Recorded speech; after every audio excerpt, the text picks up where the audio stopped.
Hello guys, balik lagi dengan Mimin, tempatnya info-info anime paling keren, paling mantap, dan paling hard-boiled. Hari ini saya bakal bahas lanjutan petualangan bapak gemoy kesayangan kita, Sakamoto di episode 4. Siapkan cemilan, siapkan kopi, dan jangan lupa subscribe dulu biar admin bikin semangat diet.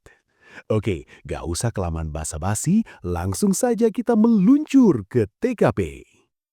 Cerita dimulai masih di Taman Gula. Ingat kan episode kemarin? Lu, cewek kita yang jago bela diri tapi hobinya teler, lagi terjebak sendirian di atas roller coaster.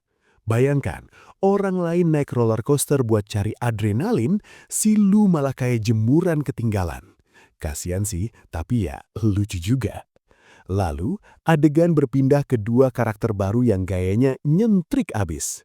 Ada cowok namanya Rebus dan cewek namanya Obigoro.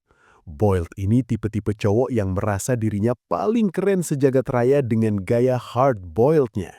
Dia berteriak-teriak terus, katanya nggak suka tempat ramai.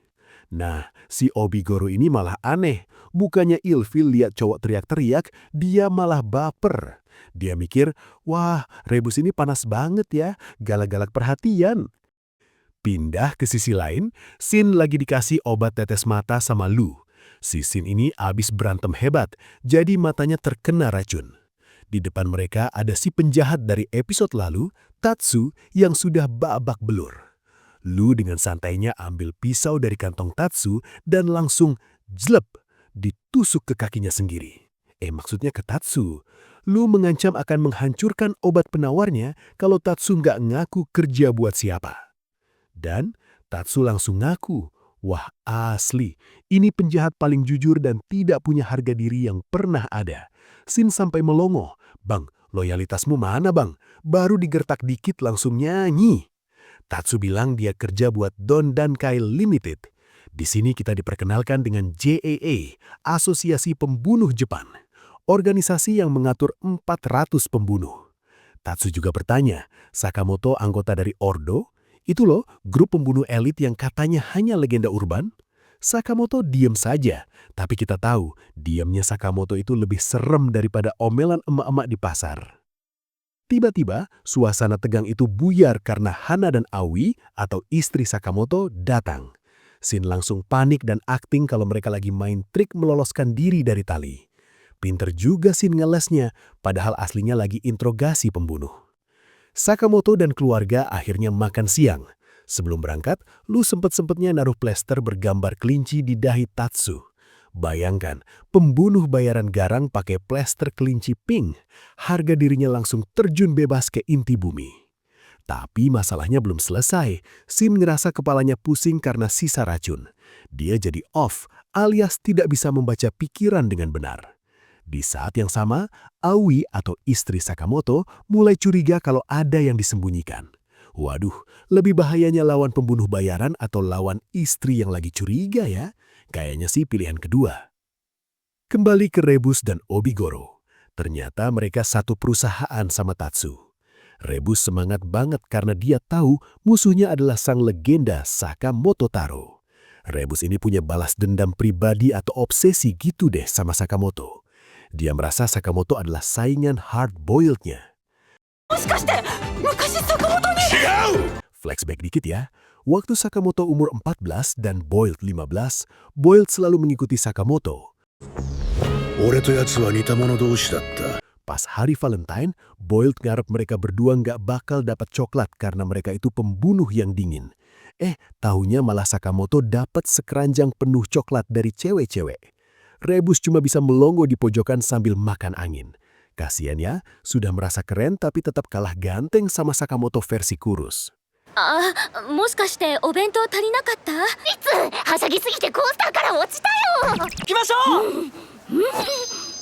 Sore harinya, Aoi ngajak mereka semua masuk ke wahana rumah hantu. Wah, ini mah tempat paling pas untuk pembunuhan. Begitu masuk, bener aja, banyak pembunuh yang nyamar jadi zombie di sana. Sakamoto dan Shin langsung beraksi. Mereka baku hantam di tengah kegelapan. Sakamoto pakai barang-barang seadanya di rumah hantu buat ngalahin musuh. ホラーと行こうじゃねえか。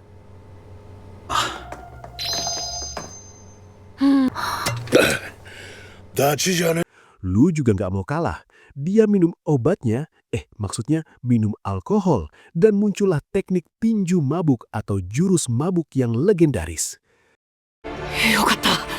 気絶してるだけだ。始まったわね。いいパンチ。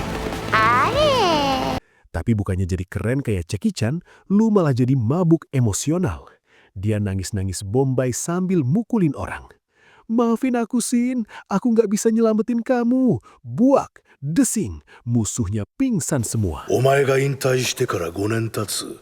Di sisi lain, Rebus akhirnya muncul di depan Sakamoto. Dia ngejek Sakamoto gelut habis-habisan. Lihat dirimu sekarang, Sakamoto. Kamu cuma bapak-bapak gendut yang lembek. Mana sosok hard-boiled yang dulu? Rebus pamer jurus-jurus anehnya.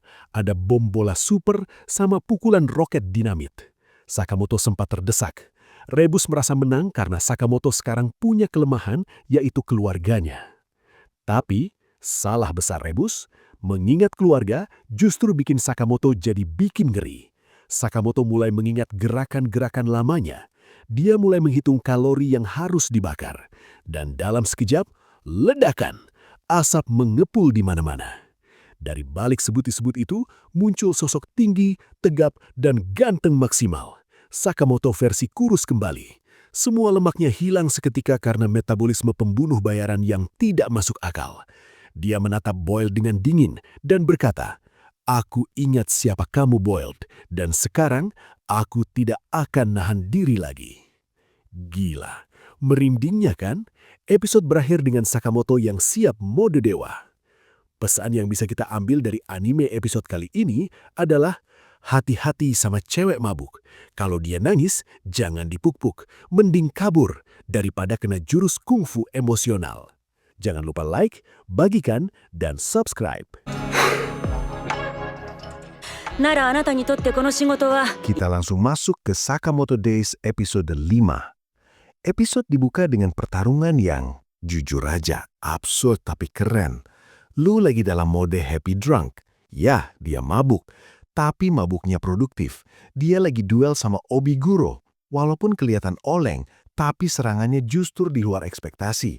Gerakannya random, muter-muter kayak gasing lepas kendali. Dan boom, sentuhan kecil kena. Timer 10 detik Obiguro langsung reset. Obiguro nggak tinggal diam.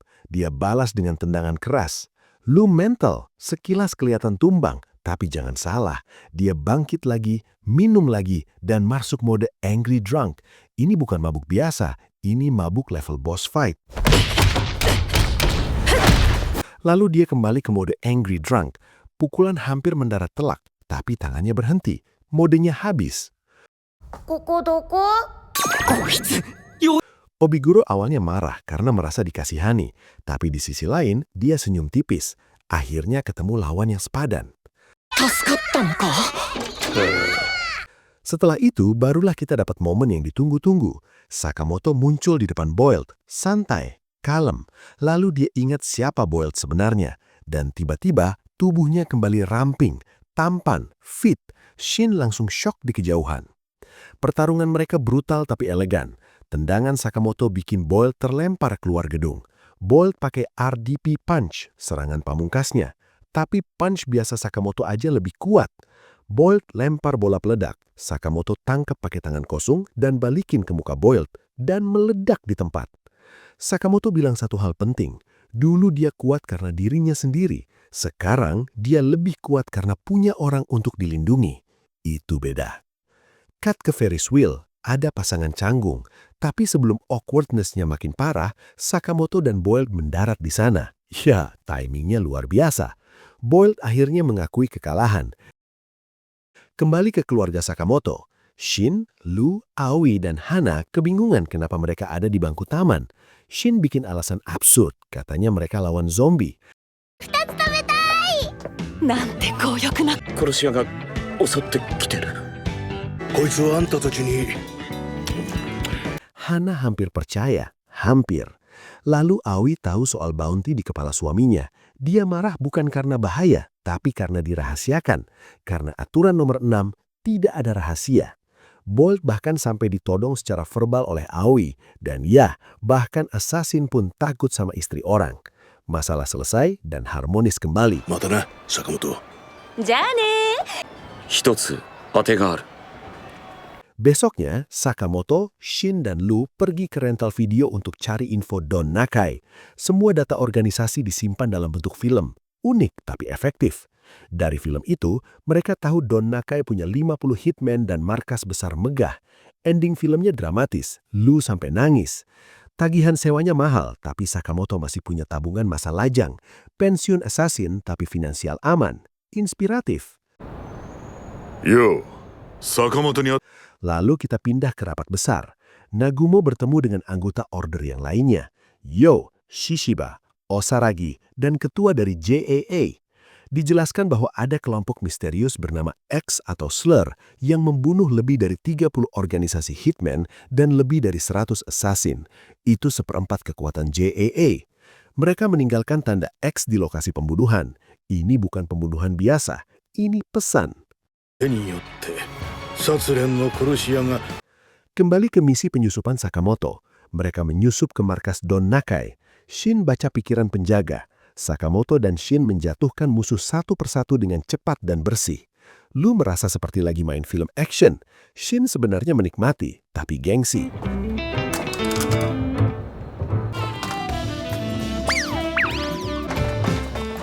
妙です、坂本さん。 Mereka sampai di ruangan bos dan semua anggota sudah mati. Nagumo duduk santai di sana. なんでここに。どんでん会のボスも死んでもらうよ。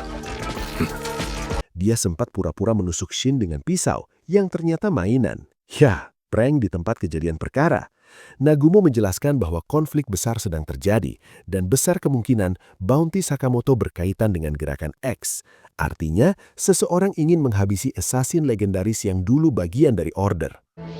君たちもスラーには気をつけた方がいいはわからないけど、一つ言えるのは。 Pindah ke sosok misterius lain.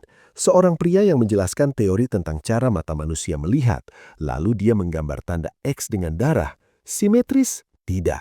Tapi cukup menyeramkan. 対象か確認してみましょう。 Akhirnya keluarga Sakamoto kembali ke toko. Assassin datang silih berganti, tapi bisnis malah naik. Profit meningkat. Ironis, ancaman jadi promosi gratis. Nagumo sempat bilang sesuatu yang bikin mikir.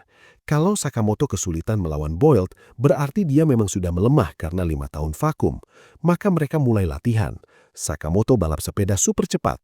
Shin melatih kemampuan baca pikiran. Lu menghajar musuh sambil mabuk dengan efisien. Mereka bukan lagi hanya bertahan, mereka bersiap. Dan episode selesai dengan satu pesan jelas. Dunia assassin berubah, order bergerak, X muncul, bounty terpasang, dan keluarga kecil ini ada di tengah badai. ところでお前、懸賞金の件はどうすんだ？ Episode 6 dimulai dengan seekor burung pipit yang mukanya nyebelin tapi lucu. Namanya Pisuke. Si Pisuke ini punya majikan, namanya Heisuke. Mereka tinggal di sebuah tenda reyot di atas atap gedung. Nah, di sini keanehan mulai terjadi. Si Heisuke ini biaya hidupnya aneh bin ajaib. Bayangkan ya, dia mengeluarkan 10.000 yen per bulan cuma buat beli makanan burung premium buat si Pisuke. Sementara dia sendiri cuma makan 2.000 yen per bulan. Gila nggak tuh? Ini burungnya makan wagyu, majikannya makan promak. Prioritas hidup yang sangat membagongkan. Heisuke ini punya cita-cita sederhana. Dia cuma pengen makan kenyang sekali seumur hidup. Kasian banget ya ampun. Tapi tenang, dia punya rencana jenius. Dia dapat info kalau kepala Pak Sakamoto dihargai 1 miliar yen. Jadi misinya adalah membunuh Sakamoto, dapat duit, terus makan sushi sepuasnya. Motivasi pembunuhan yang sangat kuliner sekali. Sekarang kita pindah kamera ke toko Sakamoto. Kondisinya hancur lebur kayak hati kamu pas diputusin pacar. Tokonya berantakan gara-gara diserang assassin melulu. Shin dan Lu lagi sibuk bersih-bersih, pusing mikirin biaya renovasi. Tiba-tiba, Shin nemu brosur turnamen paintball soft. Hadiahnya 1 juta yen. Lumayan banget buat beli semen sama cat tembok. Pas lagi asik diskusi, pintu toko terbuka. Masuklah si Heisuke sambil bawa burungnya. Dengan polosnya dia nanya, "Permisi, ada yang kenal Sakamoto Taro?" Padahal Sakamoto lagi duduk diam di situ. Diam, jadi gumpalan lemak. Shin sama Sakamoto langsung pasang muka poker face. Mereka bilang, "Wah, gak tahu tuh. Sakamoto itu nama pasaran, Mas. Mungkin Sakamoto yang lain?" Heisuke ini ternyata otaknya agak lelet ya. Dia percaya aja. Dia bilang, "Oh, gitu ya. Tadi kata nenek-nenek di depan sih kerjanya di sini." Shin dalam hati udah ngebatin. Ini orang bego apa polos sih? Terus, drama dimulai. Perut Heisuke bunyi kencang banget. Kruk, kruk, kruk. Dia mulai nangis, curhat kalau belum sarapan. Dia natap Shin dan Lu dengan tatapan memelas ala kucing minta ikan asin. Awalnya dicuekin, tapi karena Shin dan Lu bukan manusia berhati batu, akhirnya mereka ngasih bakpao daging gratis. Heisuke makan sambil nangis bahagia. Terus dia pergi sambil bilang, "Makasih ya, kalau burung gue lapar, gue balik lagi." Woi, burungnya doang yang dipikirin. Kembali ke atap gedung. Angin kencang bertiup. Wus. Tenda si Heisuke terbang ke bawah angin. Udah miskin, kena musibah lagi. Tapi, angin itu juga membawa brosur turnamen paintball yang sama. Heisuke baca hadiahnya, 1 juta yen. Matanya langsung jadi simbol mata uang. Dia pun berangkat ke tempat lomba. Di lokasi lomba, ternyata aturannya harus tim, minimal 2 orang. Heisuke sendirian. Dia nangis lagi di pojokan. Nasib jomblo emang perih kawan. Tiba-tiba dia lihat Shin dan Sakamoto. Tanpa malu, dia langsung sujud di kaki mereka. "Bang, please, jadi tim gue bang." Akhirnya mereka setuju. Tim terbentuk, Sakamoto, Shin, dan Heisuke. Lu jadi cheerleader mabuk di pinggir lapangan. 商店街大サバゲー大会使用するみんなできれいにしましょう毎年たすさあ皆さん配置につきましたか Pas lomba mulai, Shin nanya, "Lu bisanya ngapain?" Heisuke jawab, "Tinggal dor aja kan?" Dan dor, dor, dor. Dalam sekejap, 4 musuh tumbang kena cet. Shin kaget. Ternyata si gembel ini bukan gembel biasa. Dia adalah penembak jitu alias sniper level dewa. Heisuke bisa nembak target dari jarak jauh tanpa mikir. Keren sih, tapi tetap aja makanya bakpao gratisan. Tim mereka mendominasi. Sakamoto udah ngebayangin duit 1 juta yen buat benerin toko. Heisuke juga mulai baper. Dia merasa akhirnya punya teman alias nakama. Dia bilang, "Kalian hebat banget, kayak profesional. Pasti kalian sering main tembak-tembakan di time zone ya?" Shin udah deg-degan, takut ketahuan identitas aslinya. Tiba-tiba si Lu yang masih mabuk berteriak dari pinggir lapangan pakai toa. "Wow, mantap bos Sakamoto. Tunjukkan kekuatan assassin legendaris Lu." Hening. Heisuke berhenti lari. Dia nanya, "Sakamoto? Assassin?" Lu yang masih teller malah memperjelas. "Iya, itu Sakamoto. Cuma emang sekarang dia buncit kayak gentong air." Suasana berubah tegang. Heisuke ini ternyata paling benci sama pembohong. Dia langsung nodongin senapan ke Sakamoto. "Gue nggak suka dibohongin," katanya. Padahal dia sendiri yang nggak kenalin Sakamoto dari awal. Situasi jadi chaos. Turnamen paintball berubah jadi ajang pembunuhan. Musuh tim lain bingung. Ini kenapa sesama tim malah baku hantam? Di sini kita dikasih lihat skill aslinya Heisuke. Burungnya, si Pisuke, ternyata spotter yang handal. Burungnya ngasih tahu posisi, Heisuke nembak. Dan tembakannya gila bos. Pelurunya bisa memantul atau ricochet. Kena tembok, mantul ke tiang, mantul ke lantai, baru kena target. Fisika menangis melihat ini. Sakamoto dan Shin sampai kewalahan dan harus ngumpet. Heisuke nembak membabi buta sampai hancur berantakan. 冗談今のも避けられたっていうのか外すかそれだけだぜ Di tengah baku tembak, kita dikasih lihat masa lalu Heisuke. Ternyata dia dulu assassin juga. Tapi dia dipecat karena dia cuma jago nembak. Disuruh pakai pisau nggak bisa, berantem tangan kosong bonyok. Karena dianggap nggak multitasking, dia dibuang. Makanya dia pengen banget buktiin kalau sniper itu hebat. あのない俺は会社をクビになった懸賞金10億俺はすげえ狙撃手 Balik ke masa kini, Shin yang bisa baca pikiran dengar semua curhatan batin Heisuke. Shin bilang lewat earpiece, ngapain lu mikirin omongan orang lain? Fokus aja sama diri lu sendiri." Shin teriak kencang banget di earpiece. Heisuke kaget. "Hah?" Di detik dia lengah itu, Sakamoto keluar dari persembunyian. Bukan bawa pistol, bukan bawa pedang. Tapi apa? Mungut batu di lantai. Sakamoto melempar batu itu dengan kecepatan cahaya. Wung! Prak! Senapan sniper kesayangan Heisuke pecah berkeping-keping cuma gara-gara dilempar batu. Bayangkan betapa overpowernya Pak Gendut ini. Senapan besi kalah sama kerikil. Pertarungan selesai.